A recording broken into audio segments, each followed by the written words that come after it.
तुलनात्मक चिट्ठा, comparative balance sheet. तो आज हम लोग कंपैरेटिव बैलेंस शीट को बनाने के लिए और इसके बारे में जानेंगे। Comparative balance sheet is analysis of and the study of the trend of the same items, groups of items and compound items in two or more balance sheet of the same business enterprises of different rates। Comparative balance sheet में हम लोग एक same enterprises के अलग अलग dates पर बनाए गए बैलेंस शीट को हम लोग कंपेयर करते हैं। यह विश्लेषण के लिए बहुत ज़्यादा जरूरी होता है। इसके कुछ एडवांटेजेस होते हैं। कहता है a balance sheet shows how only balance of accounts of a particular date. एक बैलेंस शीट सिर्फ हमें एक पर्टिकुलर डेट के बारे में जानकारी देता है कि किसी पर्टिकुलर डेट पर उसके जो आइटम्स हैं, उसके जो अकाउंट्स है, उसका कितना अमाउंट है। जबकि comparative balance sheet shows the balance of accounts of different dates as well as increase और डिक्रीज। वहीं पर अगर हम कंपैरेटिव बैलेंस शीट की बात कर ले तो कंपैरेटिव बैलेंस शीट जो होता है वो ना सिर्फ हमें एक पर्टिकुलर डेट पर अकाउंट्स के अमाउंट का इंफॉर्मेशन देता है, बल्कि दो विभिन्न डेट मीन्स अलग अलग ईयर का हमें कंपेयर करने की भी सूचना देता है कि पिछले साल हमारा कितना बैलेंस था और इस साल हमारा कितना बैलेंस है अलग अलग अकाउंट्स का। A balance sheet shows the status and quantity of items, but comparative balance sheet shows the change in the items। एक बैलेंस शीट जो होता है वो अकाउंट्स या आइटम्स के एक पर्टिकुलर डेट के स्टेटस को बताता है, जबकि एक कंपैरेटिव बैलेंस शीट जो होता है वो दो अलग अलग डेटों के बीच जो हमारा आइटम्स है उन आइटम में कितना चेंज हुआ इसके बारे में जानकारी देता है। Comparative balance sheet shows the direction and character of change in the assets and liabilities। Means comparative balance sheet साथ ही हमें यह भी बताता है कि दो आइटम्स के बीच में जो चेंजेस हुआ उसका नेचर कैसा है, मीन्स कि वो इंक्रीज हो रहा है या फिर डिक्रीज हो रहा है। तो इस तरह से कंपैरेटिव बैलेंस शीट जो होता है वो हमें दो विभिन्न डेट्स के अलग अलग आइटम्स के बारे में बताता है और साथ ही साथ उनमें जो चेंजेस आता है उसके बारे में भी हमें बताता है। अब हम कंपैरेटिव बैलेंस शीट की फॉर्मेट की बात कर लेते हैं। तो कंपैरेटिव बैलेंस शीट में टोटल 5 कॉलम्स होते हैं। पहले वाला कॉलम जो होता है वो हमारा पर्टिकुलर का कॉलम होता है। सेकेंड वाले कॉलम में, ये हमारा पहला वाला कॉलम है, सेकेंड वाले कॉलम में हम लोग प्रीवियस ईयर के अमाउंट को लेते हैं। थर्ड वाले कॉलम में हम लोग करंट ईयर के अमाउंट को लेते हैं। फोर्थ वाले कॉलम में हम लोग एब्सोल्यूट चेंज को लेते हैं और वहीं फिफ्थ वाले कॉलम में हम लोग परसेंटेज चेंज को लेते हैं। अगर हमें एब्सोल्यूट चेंज निकालना होता है तो हम करंट ईयर के बैलेंस में से प्रीवियस ईयर के बैलेंस को घटा देते हैं तो हमें एब्सोल्यूट चेंज मिल जाता है। और हमें अगर परसेंटेज चेंजेस निकालना होता है तो उसके लिए हम एब्सोल्यूट चेंज को 100 से मल्टीप्लाई करके प्रीवियस ईयर के बैलेंस से डिवाइड कर देते हैं तो हमें एब्सोल्यूट चेंज परसेंटेज चेंज हमें मिल जाता है। इसके अलावा एक और छोटा सा कॉलम होता है जो नोट नंबर होता है हमारा। वो कॉलम नहीं होता, उसे कॉलम में नहीं गिना जाता, लेकिन वो लिखा जाता है। टोटल कॉलम्स बैलेंस शीट में 5 ही होते हैं। पर्टिकुलर, प्रीवियस ईयर का अमाउंट, करंट ईयर का amount, absolute change and percentage change. Note number बाद में जानेंगे कि नोट नंबर क्या होता है। अब हम इसे बनाने के लिए सीखेंगे। तो इसे बनाने के लिए हमने एक छोटा सा क्वेश्चन लिया है। इस क्वेश्चन में कह रहा है draw a comparative balance sheet. हमें एक कंपैरेटिव बैलेंस शीट को ड्रॉ करना है। ये हमारा क्वेश्चन है जिसमें कि शेयर होल्डर्स फंड में इक्विटी शेयर कैपिटल हमारा 4000 का करंट प्रीवियस ईयर में और करंट ईयर में 5000 का दिया हुआ है। रिजर्व एंड सरप्लस 150 और 900 का दिया हुआ है। लॉन्ग टर्म बोरोविंग 600 और 800 का दिया हुआ है। ट्रेड पेबल्स में हमारा 250 और 300 का दिया हुआ है। तो ये हमारा टोटल लायबिलिटी साइड का है। हम एसेट साइड की आते हैं। तो एसेट साइड में हमारा फिक्स एसेट्स में लैंड एंड बिल्डिंग 2000 और 3000 का है। प्लांट एंड मशीनरी हमारा 1000 और 1500 का है। नन करंट इन्वेस्टमेंट में हमारा 600 और 800 का है। अगर वही हम करंट एसेट्स की बात कर लें तो करंट एसेट्स में हमारा इन्वेंट्रीज 800 का और 900 का, ट्रेड रिसीवेबल 200 का, 300 का, कैश एंड कैश इक्विवेलेंट 400 का और 500 का। तो हमारा ये क्वेश्चन है, इस क्वेश्चन के थ्रू हमें एक कंपैरेटिव बैलेंस शीट बनाना है। ये एक बैलेंस शीट पहले से बना हुआ है, हमें सेम बैलेंस शीट एक और ड्रॉ करना है, लेकिन वो कंपैरेटिव बैलेंस शीट के फॉर्मेट पर होगा।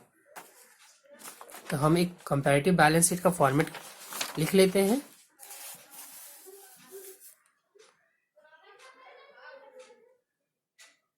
Comparative balance sheet as at 31st March 2013 and 2014। हम दो डेट का बना रहे होते हैं, हमें दोनों डेट को मेंशन करना है, 31st March 2013 एंड 2014।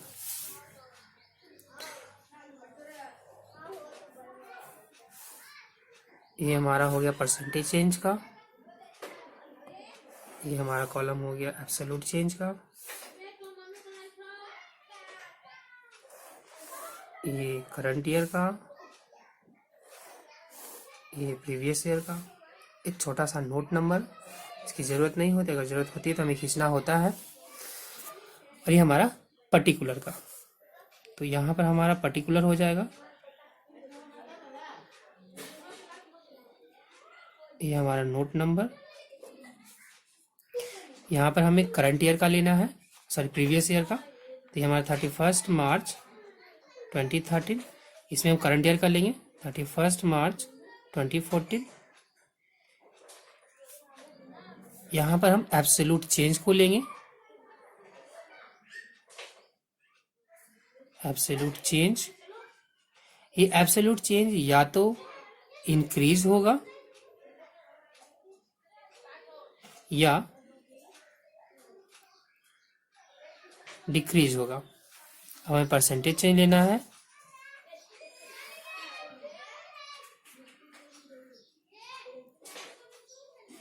ये भी हमारा इंक्रीज हो सकता है या फिर डिक्रीज हो सकता है।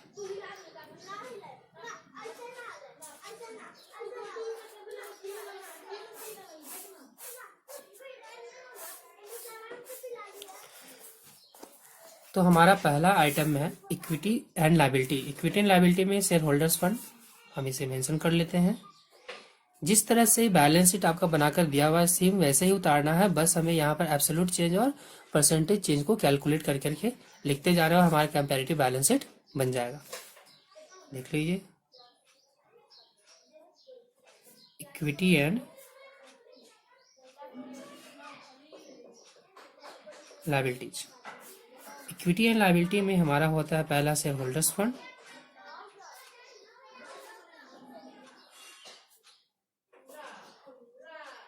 शेयर होल्डर फंड में दिया हुआ हमारा equity share capital. Equity share capital में हमारा प्रीवियस ईयर में था 4000, करंट ईयर में हमारा 5000। अब हम यहाँ पर एब्सोल्यूट चेंज को देखते हैं, तो एब्सोल्यूट चेंज हमें 5000 माइनस 4000, 1000 का हमें एब्सोल्यूट चेंज दिख जाता है। अब इस एब्सोल्यूट चेंज से हमें परसेंटेज चेंज निकालना है, तो परसेंटेज चेंज निकालने के लिए हमें 1000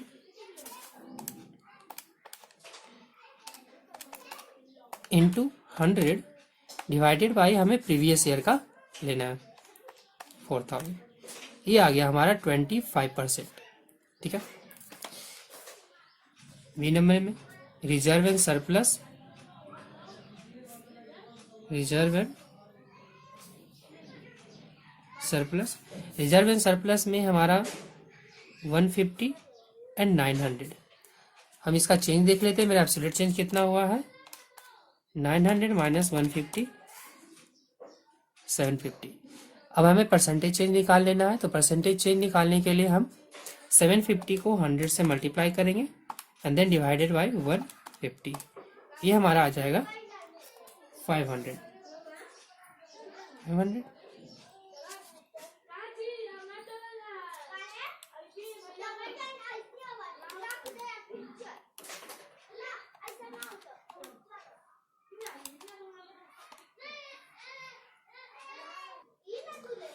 अब हम नॉन करंट लायबिलिटी को कैलकुलेट कर लेते हैं। सेकेंड नंबर में हमारा non current liabilities. Non current liability में सिर्फ मेरा एक आइटम दिया हुआ है, long term borrowings. Long term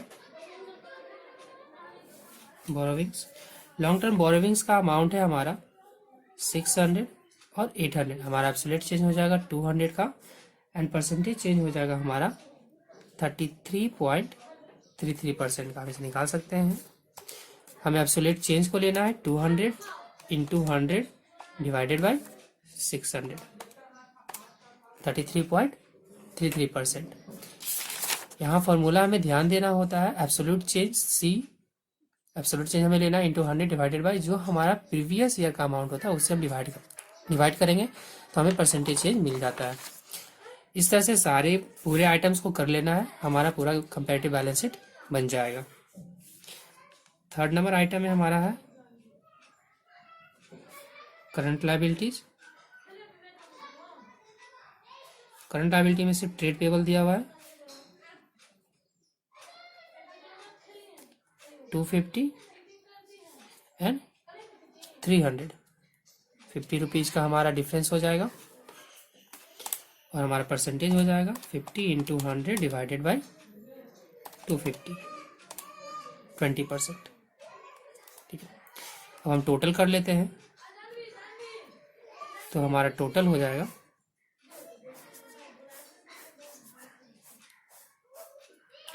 5000 previous year का, करंट ईयर का 2000। हमारा डिफरेंस मिलेगा 2000 का। हमें जोड़ना नहीं होता है, बस घटा घटा करके हमें लिखना होता है। हम यहाँ पर फिर से परसेंटेज चेंज निकाल लेंगे, जोड़ के नहीं लिखना हम लोग को।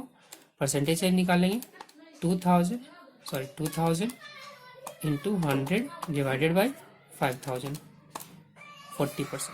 हमारा 40% का परसेंटेज चेंज आ गया। अब हम सेम काम एसेट साइड करेंगे। Second number assets. एसेट्स में हमारा है पहला नॉन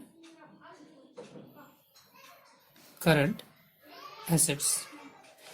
नॉन करंट्स में हमारा फिक्स एसेट्स है एंड फिक्स एसेट्स में हमारा पहला दिया है land and building. Land and building, land and building है हमारा 2000 का एंड देन 3000 का। 1000 का हमारा यहाँ पर चेंज हो गया। परसेंटेज हम निकाल लेते हैं 1000 इंटू 100 डिवाइडेड बाई 2000, 50% का हमारा यहाँ पर परसेंटेज चेंज आ गया। दूसरा है हमारा plant and machinery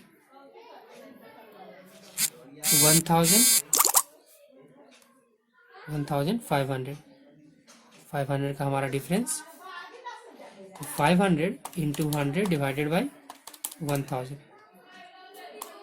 500 into 100 divided by 1000, 50% का इसका भी डिफरेंस आ गया। बी नंबर में हमारा है non current investment. Non current investment हमारा दिया है 600, 800, 200 का डिफरेंस। हमारा परसेंटेज चेंज हो जाएगा 200 into 100 divided by 600, 33.33। Second number में हमारा है करंट एसेट्स। करंट एसेट्स में ए में है हमारा इन्वेंट्रीज इन्वेंट्रीज में हमारा है 800 एंड 900, 100 का चेंजेस, परसेंटेज हम निकालेंगे 100 इंटू 100 डिवाइडेड बाई 800, ये टोटल आ जाएगा हमारा 12.5%। बी नंबर है हमारा ट्रेड रिसीवेबल है हमारा 200, 300, 100 का चेंजेस हो गया हमारा 100 इंटू 100 डिवाइडेड बाई 200, 50% का परसेंटेज चेंज आ गया हमारा। सी नंबर है हमारा कैश एंड कैश इक्विवेलेंट्स, ये हमारा 400, 500 चेंज हो गया हमारा 100 का परसेंटेज चेंज हम निकालेंगे 100 इंटू 100 डिवाइडेड बाई 400, यह आ जाएगा हमारा 25%। हम फिर से टोटल कर लेते हैं इसका।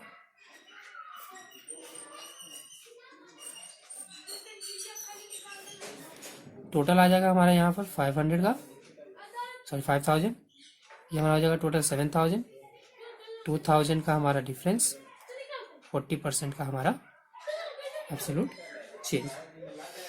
तो इस तरह से अब यहाँ पर ध्यान देना है कि हमें ये जोड़ करके टोटल नहीं लिखना है, ठीक है, और ना ही हमें परसेंटेज को जोड़ करके लिखना है, सिर्फ हमें दोनों ईयर के डिफरेंस को ही लिखना होता है और फिर उनका परसेंटेज निकालना होता है। तो इस क्वेश्चन में हमारा बैलेंस शीट पहले से बनाकर दिया हुआ था, हमें सिर्फ एब्सोल्यूट चेंज और परसेंटेज चेंज को कैलकुलेट करके लिखना था। एक और तरह का क्वेश्चन होता है जिसमें कि आपको रॉ मटेरियल दिया जाएगा, मीन्स कि आपको बैलेंस शीट बना करके नहीं दिया जाएगा और फिर आपको बैलेंस शीट ड्रॉ करना है और उसमें एब्सोल्यूट चेंज और परसेंटेज चेंज को लिखना है। वैसा क्वेश्चन एक और है यहाँ पर हमारे पास। इस क्वेश्चन में हमारे पास कंपैरेटिव बैलेंस शीट बनाने के लिए बोला गया है, पर हमें कंपैरेटिव बैलेंस शीट बनाकर दिया नहीं गया। सारा आइटम हमें रॉ मटेरियल के रूप में दिया गया है, तो हम इससे पहले एक बैलेंस शीट बना लेंगे और फिर उसको हम कंपैरेटिव बैलेंस शीट में कन्वर्ट करेंगे। तो पहले हम इसका एक बैलेंस शीट बना लेते हैं। तो यहाँ पर हमने दिए गए इन्फॉर्मेशन से एक बैलेंस शीट बना लिया, अब हम इसे कंपैरेटिव बैलेंस शीट में कन्वर्ट करेंगे। इस बैलेंस शीट में इक्विटी एंड लायबिलिटी साइड में हमारा शेयर होल्डर्स फंड में share capital, reserve and surplus दिया हुआ था, तो हमने यहाँ पर शेयर कैपिटल में 5 लाख लिया, जो कि हमारा दिया हुआ है। शेयर कैपिटल में 5 लाख, रिजर्व एंड सरप्लस में हमारा 6 लाख एंड 3 लाख था, तो हमारा 6 लाख एंड 3 लाख लिए। नॉन करंट लायबिलिटी में हमारा 10% का डिवेंचर दिया हुआ, तो हमने 10% डिवेंचर को नॉन करंट लायबिलिटीज के अंडर में लिया। ट्रेड पेबल्स हमारा दिया हुआ, जिसे हमने करंट लायबिलिटीज के अंडर में लिया। टोटल हमने कर लिया 15 लाख और 90,20,000।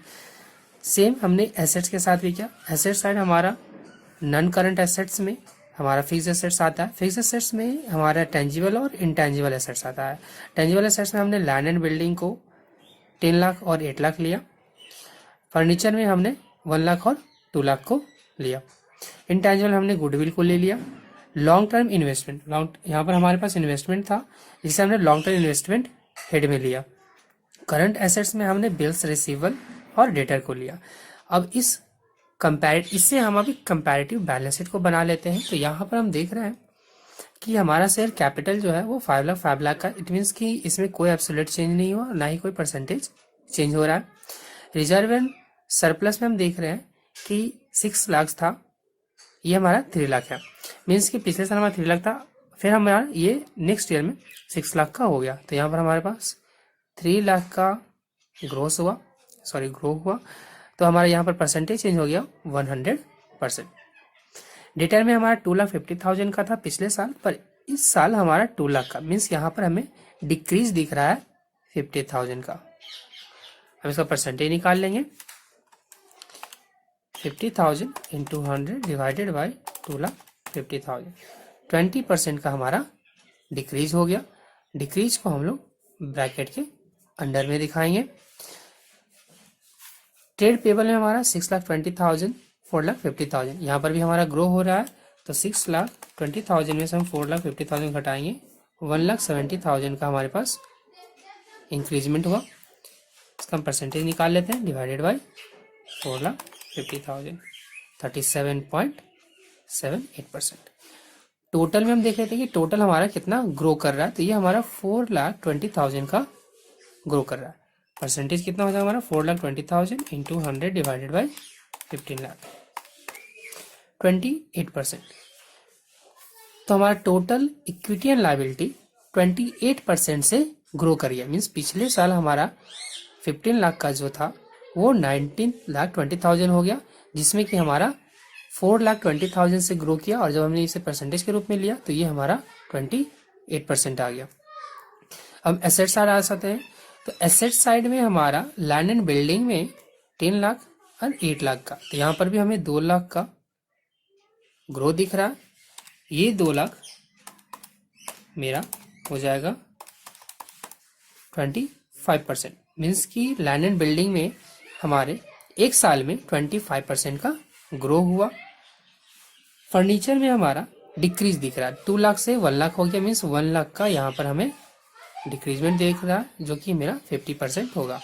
गुडविल भी हमारा डिक्रीज हो रहा है, तो जो चीज़ हमें डिक्रीज होता है हम उसे ब्रैकेट के अंदर में शो करते हैं। यहाँ पर गुडविल भी हमारा 50,000 से डिक्रीज हो रहा है, जो कि 100% से डिक्रीज हो रहा है।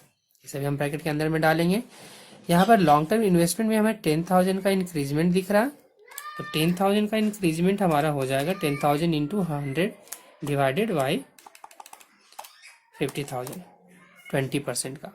20% से हमारा लॉन्ग टर्म इन्वेस्टमेंट ग्रो कर गया। बिल्स रिसीवेबल में हमें 2,60,000 का इंक्रीजमेंट दिख रहा है। ये 2,60,000 हो जाएगा हमारा 2,60,000 into 100 divided by 1 lakh, 20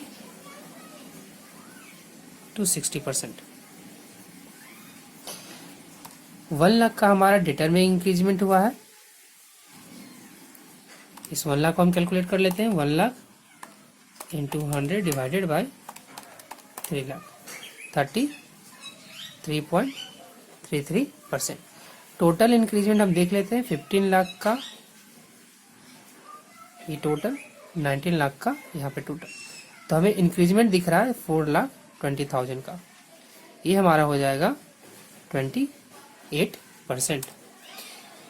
4,20,000 into 100 divided by 15 lakh, 28% का हमारे पास टोटल एसेट्स भी इंक्रीज हो गया। यहाँ पर ध्यान देना बहुत ज़रूरी है कि हमें इनको जोड़ करके नहीं लिखना होता है, हमें बस इनको घटाना है और लिखना है, एंड देन उसका परसेंटेज निकाल देना है। तो इस तरह से हम कंपैरेटिव बैलेंस शीट को आसानी से बना सकते हैं।